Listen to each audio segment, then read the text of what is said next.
चर्चा करेंगे, क्योंकि ये चर्चा करने का विषय ही ऐसा है, क्योंकि अहम है। हमारे साथ कर्नल दिनेश शर्मा, रक्षा विशेषज्ञ हमारे साथ जुड़ चुके हैं, और उनसे ही समझते हैं इन सब चीज़ों को, किस तरह इन चीज़ों को देखा जा सकता है और आने वाले में इनका क्या रूप हो सकता है। सर, आपका बड़ा स्वागत है और धन्यवाद आपका हमें समय देने के लिए। Thank you sir. सर, सबसे पहले यही सवाल रहेगा कि जो भारत ने स्टैंड लिया वो तो एक सही स्टैंड था विश्व स्तर पर दिखाने का कि हमारा स्टैंड जो है वो सही है आतंकवाद के खिलाफ। पर जब आप इस पत्र के अंदर आतंकवाद की लिए कोई जगह नहीं रखते हैं तो हमारे लिए भी ये सही नहीं है, हम इस पर हस्ताक्षर नहीं करेंगे। तो अगला रुख अब क्या होगा भारत का? क्या भारत एससीओ से बाहर होने, या भारत को इस पर कोई कड़ा एक्शन जो है लेना चाहिए?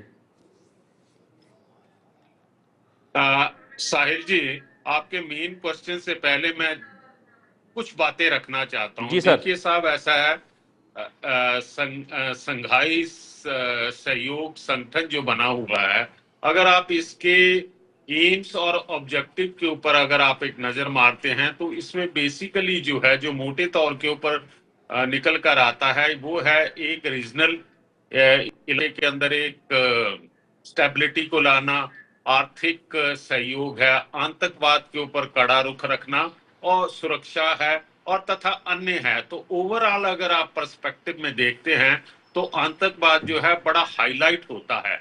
लेकिन इस रक्षा मंत्रियों के एससीओ मीटिंग के अंदर जो है, जैसा कि आपने अपने ग्राफिक्स में भी बताया कि भारत ने अपनी स्ट्रैटेजिक फ्रीडम को इस्तेमाल करते हुए ये जॉइंट डिक्लेरेशन के ऊपर साइन नहीं किया, क्योंकि इसके अंदर जो है आतंकवाद के मुद्दे को बहुत ज्यादा डाइल्यूट कर दिया गया था। इस मंच से हमारे रक्षा मंत्री साहब ने पूरे विश्व के लिए जो है कुछ संदेश दिए हैं कि किस प्रकार से आतंकवाद जो है वो एक मानवता के लिए एक हानिकारक कार्रवाई है, और उसके अंदर जो सरकारें या जो लोग उसमें सम्मिलित हैं, जो उन्हें फंड करते हैं, तो उनके ऊपर एक्शन लेना पड़ेगा। लेकिन इस मीटिंग के दौरान जो है, जो भारत का पक्ष था उसे बिल्कुल डाइल्यूट कर दिया गया, उसको बिल्कुल भी मेंशन नहीं किया गया। हालांकि हमारे रक्षा मंत्री साहब ने पहलगांव अटैक के ऊपर और उसके बाद जो है ऑपरेशन सिंदूर के ऊपर विस्तार के अंदर जो है इस मंच के ऊपर से सभी जितने भी साथी देश हैं उनके सामने अपना पॉइंट ऑफ व्यू रखा, लेकिन उसके ऊपर कोई रिएक्शन हुआ नहीं। जैसे ईरान है, जब बाकी उज्बेकिस्तान है, इन्होंने चुप्पी साधे रखी। तो देखिए, ईरान जो है वो भी अपनी प्रॉक्सीज चलाता है, और उज्बेकिस्तान के जो टेररिस्ट हैं वो आईएसके, जो कि अफगानिस्तान के अंदर बेस्ड है, उसके अंदर उज्बेकिस्तान के भी टेररिस्ट या रेडिकल एलिमेंट्स अवेलेबल हैं। पाकिस्तान पूरा एपी सेंटर है टेररिज्म का, पूरा वर्ल्ड जानता है। तो मैं ये कहना चाहता हूं कि राजनाथ जी ने कई मैसेज जो हैं इस मंच से पूरे विश्व के लिए दे दिए हैं। उन्होंने बता दिया है कि आज की तारीख के अंदर एक देश चाहे कितना भी शक्तिशाली या आर्थिक तौर पे विकसित है, लेकिन आतंकवाद का एक ऐसा मसला है जिसपे कि हम सब को जुड़ना पड़ेगा। चाइना ने जो है इसके अंदर बड़ी चालाकी बरती है। उसने पाकिस्तान को खुश करने के लिए जो है भारत का जो मेन मुद्दा था आतंकवाद, उसको शामिल नहीं किया गया। उसके पीछे चीन की जो मंशा निकल कर आती है, जो जो समझ में आती है कि वो पाकिस्तान को खोना नहीं चाहता, क्योंकि चीन को महसूस हो रहा है कि पाकिस्तान उसके चंगुल से निकलकर जो है अमेरिका के पैरों के अंदर जाके गिर रहा है, जो उसकी गोदी के ऊपर गिर रहा है।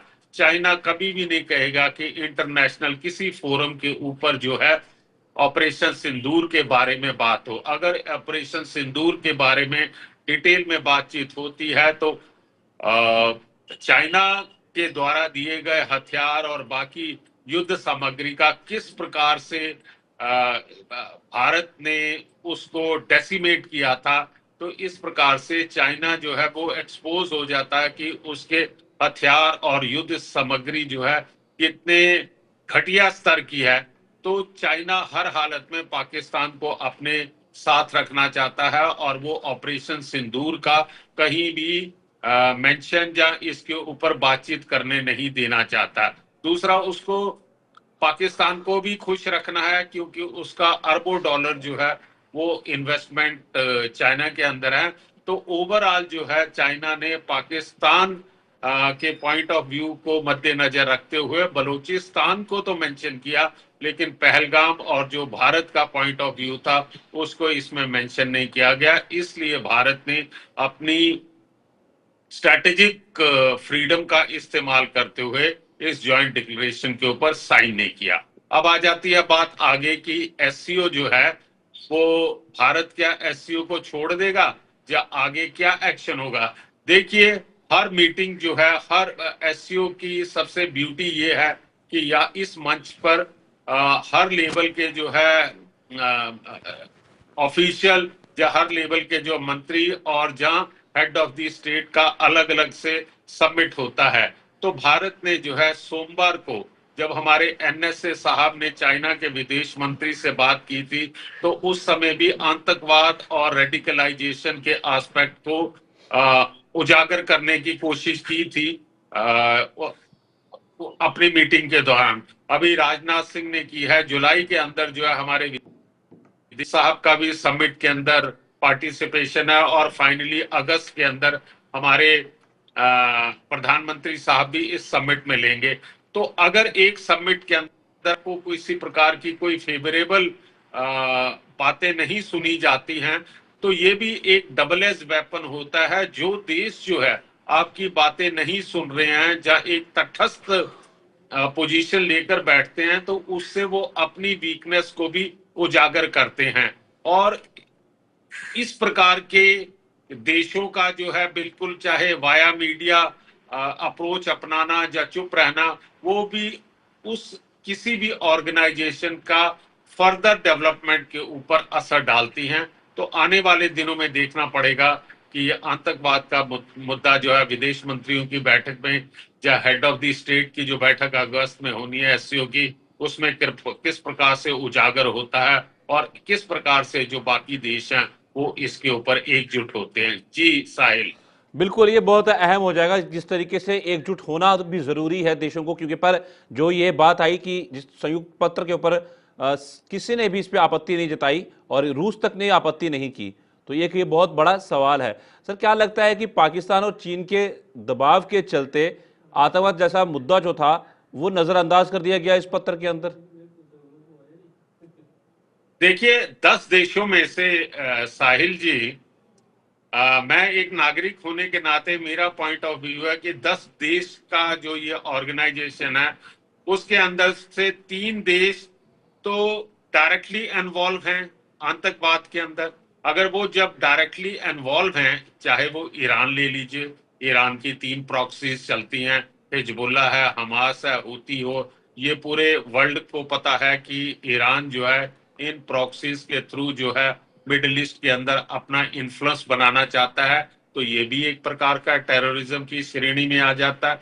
दूसरा पाकिस्तान, पाकिस्तान एपी सेंटर है। चाहे आज की घटना ले लीजिए, चाहे ओसामा बिन लादेन का पकड़े जाना है एबोटाबाद के अंदर है, चाहे इनका रोल जो है अफगानिस्तान के अंदर जो है 1979 से लेके और 2021 तक का जो इनका पाकिस्तान का रोल रहा है। पाकिस्तान हर फोरम के ऊपर अपने बारे में या अपने आप का एक विक्टिम कार्ड खेलता है कि हम तो खुद टेररिज्म से अफेक्टेड हैं, लेकिन उसके साथ साथ जो है उनका जो डिफेंस मिनिस्टर है ख्वाजा आसिफ, वो पूरे वर्ल्ड के सामने कहता है कि हम पिछले 3 दशक से जो है टेररिस्ट को जो है हम उनको पाल रहे हैं, हमको ट्रेनिंग दे रहे हैं। तो एक प्रकार से आप खुद एक्सेप्ट करते हैं कि हम टेररिज्म को बढ़ावा देते हैं, फंडिंग करते हैं। उनके जो दूसरे सांसद है बिलावल भुट्टो, वो कहते हैं कि हम टेररिस्ट को जो है फंडिंग करते हैं। और इसके बाद जो फॉर्मर उनके प्राइम मिनिस्टर जो इमरान खान है, वो यूएन के अंदर जाकर बताते हैं कि हमारे देश के अंदर तकरीबन 50,000 के आसपास जो हैं टेररिस्ट हैं। जब ओवरऑल पूरे वर्ल्ड को पता है कि पाकिस्तान एक एपी सेंटर है और पाकिस्तान को खुद भी पता है कि वो इन टेररिज्म के अंदर इन्वॉल्व है, तो ये और तीसरा जो है उज्बेकिस्तान को ले लीजिए। तो जब 7 में से 3 कंट्री जो हैं वो इसके ऊपर बिल्कुल चुप्पी साधे रहते हैं, और बाकी कंट्री भी अगर 3 कंट्री ये हो जाते हैं, चौथा आप चाइना को ले लीजिए, चाइना के जो है उसके अपने इकोनॉमिक और स्ट्रेटेजिक इंटरेस्ट हैं, पाकिस्तान के अंदर हैं, ईरान के अंदर हैं, रशिया जो है, रशिया इस मामले के ऊपर इसलिए चुप है क्योंकि उसके खुद के रिलेशन जो है ईरान के साथ, उसके स्ट्रेटेजिक अलायंस है, चाइना के साथ उसकी फ्रेंडशिप है। तो ओवरऑल अगर आप 10 देशों में से देख लेते हैं तो आपको तकरीबन जो है 6 ऐसे कंट्री हैं जो डायरेक्टली इन्वॉल्व हैं, और कुछ कंट्रीज ऐसे हैं कि वो जो कंट्री टेररिज्म के अंदर इन्वॉल्व हैं उनके साथ उनके अपने देश के हित या स्ट्रेटेजिक इंटरेस्ट लगे हुए हैं। तो ऐसी हालत में जिस ऑर्गेनाइजेशन के अंदर साहिल साहब की जो कंट्रीज हैं उनके खुद के वेस्टेड इंटरेस्ट हैं, और वो किस लिए जो है टेररिज्म के ऊपर जो है बातचीत करेंगे अनटिल अनलेस वो खुद ही एक अफेक्टेड पार्टी ना हो। भारत जो है पिछले 3 दशक से पाकिस्तान के द्वारा किया गया स्पॉन्सर टेररिज्म को हम भुगत रहे हैं, और इसका कल्मिनेशन जो है, इसका रिएक्शन जो है आपने 2016 में उड़ी सर्जिकल स्ट्राइक देखा, 2019 के अंदर हमने बालाकोट के ऊपर ये स्ट्राइक किया, और मई इस साल में जो है हमने ऑपरेशन सिंदूर किया। लेकिन अभी जो है जैसा कि भारत ने अपना पक्ष एससीओ समिट के मंच रक्षा मंत्री साहब ने कह दिया था कि अब जो है जीरो टॉलरेंस है हमारी आतंकवाद के प्रति, अगर हमारा के ऊपर किसी प्रकार का हमला हुआ आतंक का तो उसके खिलाफ हम जो है स्ट्रिक्ट से स्ट्रिक्ट जो है रिटेलिएटरी एक्शन लेंगे। अब आने वाले दिनों में देखना होगा कि जो आगे मीटिंग विदेश मंत्री की मीटिंग्स हो रही हैं या हेड ऑफ द स्टेट्स की मीटिंग हो गई है, उसमें क्या निकल कर आता है। जी साहिल। सर एक सवाल है मेरा, अब यही रहेगा जिस तरह ये बात हो रही है कि यहाँ पे एक पटल पे आके सबको बात करने की जरूरत थी। सर क्या हम समझे कि ये जो एससीओ है ये आतंकवाद को कंट्रोल नहीं करने वाला अब रहा है, अब ये एक डिप्लोमेटिक क्लब बनकर रह गया है, क्या इस तरह हम सोच सकते हैं इसको? देखिए साहिल, प्रेजेंट परिवेश में जहां आज की तारीख के अंदर तो आप ये कह सकते हैं, हम समझ सकते हैं कि जिस प्रकार का जो रिस्पांस मिल रहा है एससीओ के मेंबर कंट्री का टेररिज्म के अगेंस्ट, तो आप समझ सकते हैं कि वो लोग जो है they are trying to maintain a respectable distance from terrorism.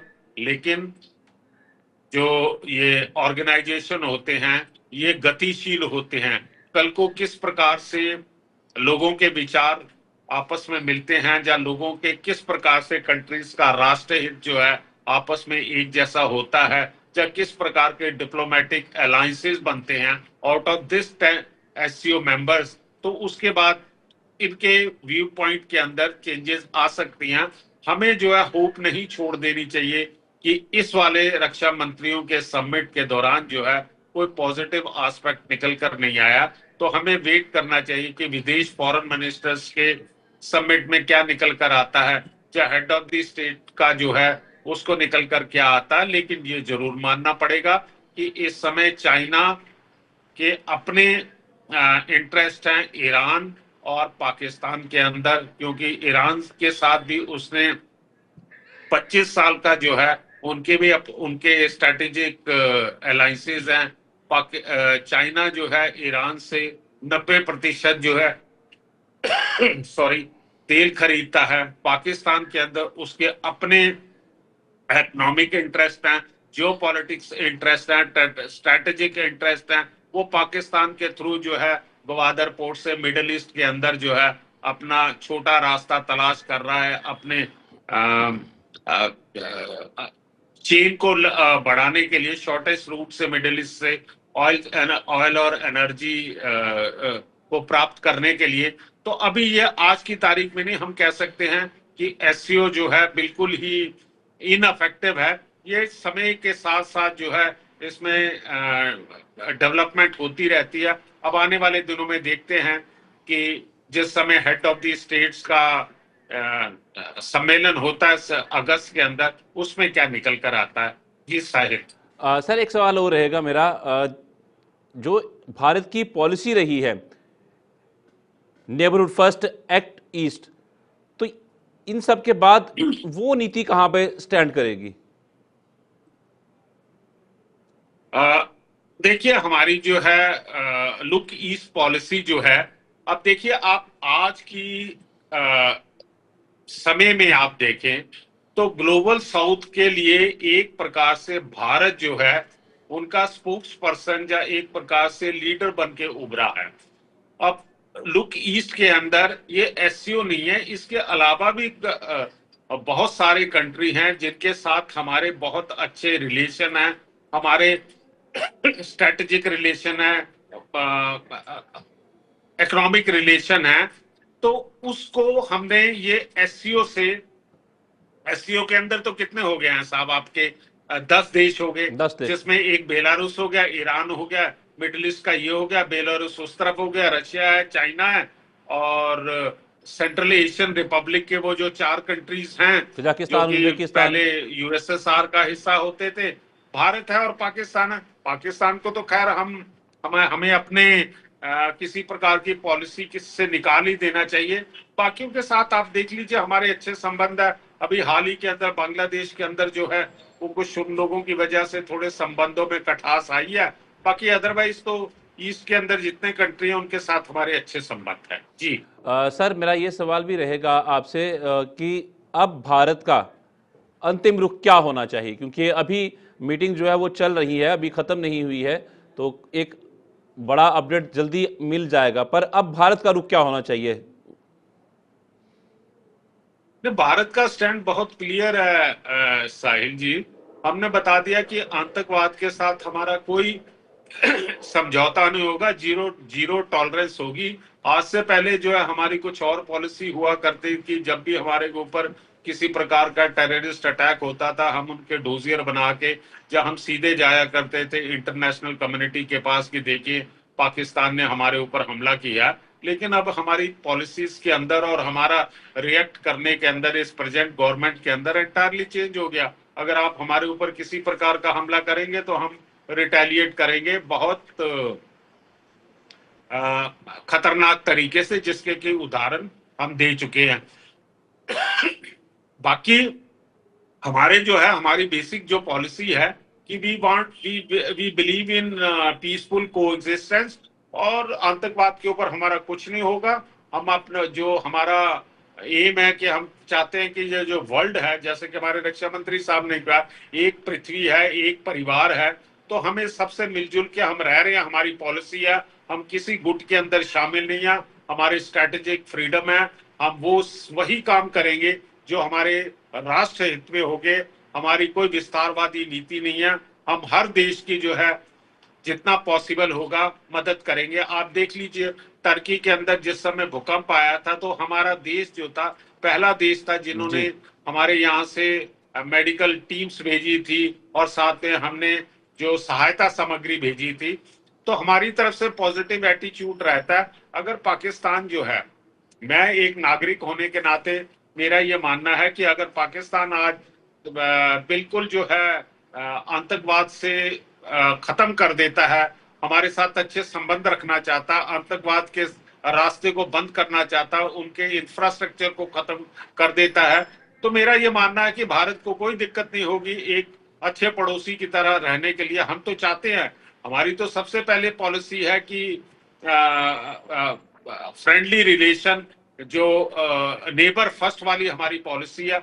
हमारे साथ आप देख लीजिए मालदीव देख लीजिए, श्रीलंका देख लीजिए, किसी उन्होंने हमारे साथ अपने संबंध खराब करने की कोशिश की थी, हमने फिर भी उनको मौका दिया कि हम आपके शुभचिंतक हैं। आज वही लोग जो है हमारे फोल्ड के अंदर आ गए। मालदीव को देख लीजिए, श्रीलंका को देख लीजिए, म्यांमार के अंदर इस प्रकार का इंस्टेबिलिटी है, लेकिन हमारे रिलेशन जो है म्यांमार के साथ भी अच्छे हैं। तो ओवरऑल भारत का एक ही मकसद है कि आतंकवाद के साथ किसी प्रकार का कोई भी समझौता नहीं होगा। जी साहिब, बिल्कुल धन्यवाद कर्नल दिनेश शर्मा जी हमारे साथ जुड़ने के लिए। सर जिस तरीके से आपने अपने सुझाव रखे हैं बहुत सही थे, उसमें चर्चा भी काफ़ी अहम रही है, क्योंकि ये साफ तौर पर एक बड़ी बात है। भारत ने अपना स्टैंड दिखा दिया है, अपना रुख साफ किया है, पाकिस्तान को लगातार लताड़ लगी एससीओ के अंदर जाके भी।